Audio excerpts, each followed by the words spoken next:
8 Oktober 2020. Demonstrasi menolak Undang-Undang Cipta Kerja terjadi serempak di banyak kota di Indonesia. Di Jakarta, demonstrasi berujung ricuh. Sejumlah fasilitas umum dirusak. Jalan Tamrin hingga Sudirman, lokasi kumpul massa jadi sorotan utama. Beberapa halte Transjakarta dibakar, di antaranya halte Bundaran HI, Sarinah, dan Tosari. Para demonstran dikritik, bahkan dituduh sebagai pelaku perusakan. Benarkah para demonstran yang membakar halte di Sarinah? Laporan ini disusun dengan menganalisis visual dari berbagai sumber terbuka. Kami juga memakai rekaman CCTV dari lokasi kejadian yang bisa diakses publik. Selain itu, kami mengumpulkan ratusan foto dan video yang tersebar di Instagram, Twitter, YouTube, dan TikTok. Dari semua itu, kita jadi paham apa yang sebenarnya terjadi di Sarinah sore itu. Foto viral ini jepretan Ari Basuki, fotografer Merdeka.com. Dari foto inilah penelusuran dimulai. Orang inilah yang pertama menyulut api di halte Sarinah. Video TikTok ini diambil pukul 16.39. Kamu bisa lihat orang ini mengepal dan terlihat di CCTV. Video ini diambil semenit kemudian. Dua video ini menggambarkan pada menit 16.40 api belum terlihat di halte Sarinah. Jika kamu melihat asap ini bukan dari dalam halte, tapi dari sini. Lalu petaka itu datang. Orang ini, dan ini saling mengenal satu sama lain. Mereka bergerombol datang pukul 16.41 dari arah Jalan Sunda. Tak langsung beraksi, para pelaku melakukan observasi selama beberapa menit. Mulai dari memotret, mondar-mandir, hingga mengetik di handphone, entah berkomunikasi dengan siapa. Menit 16.45, pelaku mendekat ke halte Sarinah. Ia sempat berkomunikasi dengan temannya dan menunjuk ke arah kobaran api di bagian selatan. Si pelaku maju sebentar, lalu kembali membawa traffic cone. Ia membakar cone itu sampai menyala dan membawanya ke halte. Tapi api keburu padam dan ia balik lagi ke kobaran api. Ia mencoba mencari bahan penyulut api lain, lalu menemukan apa yang dicari. Spanduk itu lalu ia bakar. Dengan api yang masih menyala, ia membawa spanduk itu ke halte pada menit 16.52. Ia kembali lagi ke titik kobaran api dan meminta salah satu temannya untuk membawa spanduk ke halte. Dia kembali ke titik api membawa spanduk, sempat mengambil kardus, lalu membakarnya bersama teman-temannya.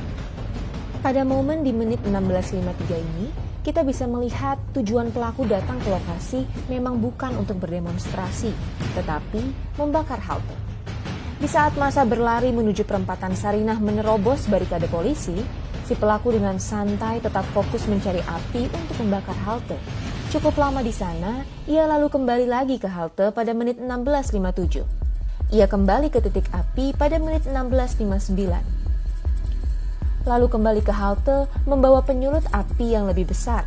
Kali ini, ia diikuti oleh teman yang berbeda.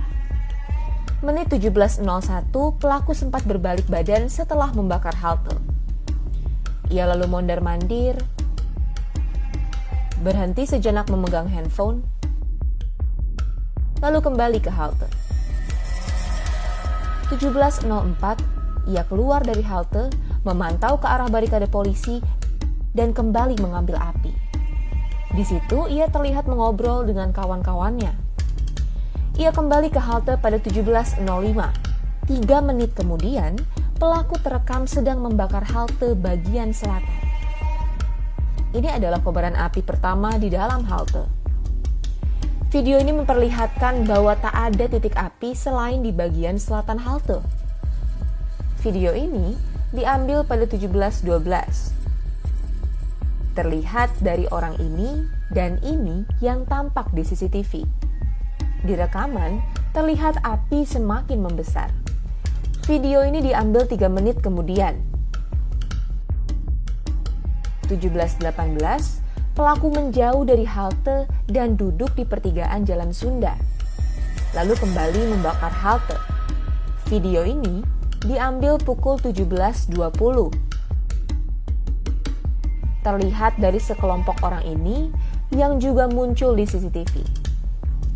Dari video ini terlihat pelaku mulai merusak sisi utara halte. Video ini diambil 17.22, terlihat dari orang ini muncul di CCTV. Ini adalah momen yang terekam dalam foto viral di media sosial. Si pelaku membakar sisi utara halte dengan api dari sisi selatan.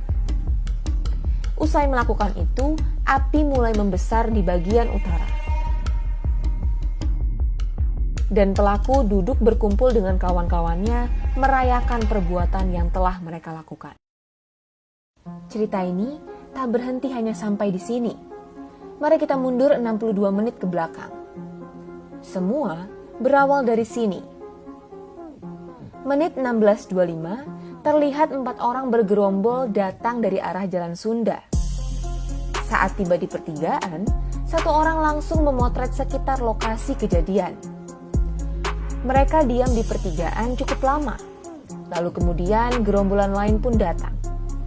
Dari CCTV terlihat jelas bahwa mereka saling sapa dan kenal satu sama lain. Mereka mulai menyebar dan 3 lainnya menuju dekat kobaran api. 4 orang ini bergeser mendekati halte. Menit 16.59, mereka sempat bertegur sapa dengan pelaku pembakaran. 1 orang lainnya lalu bergeser kembali ke pertigaan. Dan mereka kembali berkumpul di tengah jalan.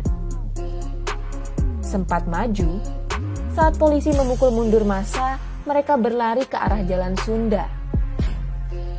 10 menit kemudian, mereka kembali datang.